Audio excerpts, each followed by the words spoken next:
don't know if a lot of people in Hong Kong will feel it's much of a system worth preserving if it can't keep order on the streets. Well, never forget what these people on the streets, mainly made up by young men and women, they are not asking for something that is completely from nowhere.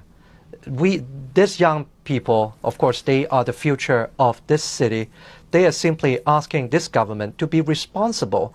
And so we are demanding that we could have universal suffrage in this city. You never had it under the British. You're asking of China what you were never given by the British.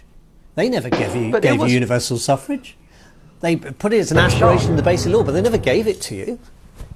To do something that is clearly stated in this contract. I'm not sure it has promised that. Let me quote to you from 5 years ago. This is quoted in the South China Morning Press. Liu Kang, who was then at the Chinese Foreign Ministry, as a historical document, no longer has any practical significance. It is not at all binding for the central government's management over Hong Kong. The UK has no sovereignty, no power to rule, and no power to supervise Hong Kong once the handover had happened.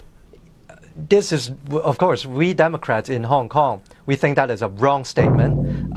British, as a co-signee of this joint declaration, has all power and obligation to make China accountable to what they signed up for. There is a division opening up, a division between people like you who believe that the legislative system can still be made to work, can be made to be improved, can open up more and more freedoms, and those who've had it with this system, who believe that Hong Kong's place is not as a part, however autonomous or otherwise, of China, but as an independent country itself. Those indigenous politicians and political campaigners, those organisations like Youngspiration and that was founded post-Occupy, those protests like the group that did rather well in the by-election you won, Hong Kong Indigenous, that took 15% of the vote 3 years ago, those groups seem to be gathering momentum.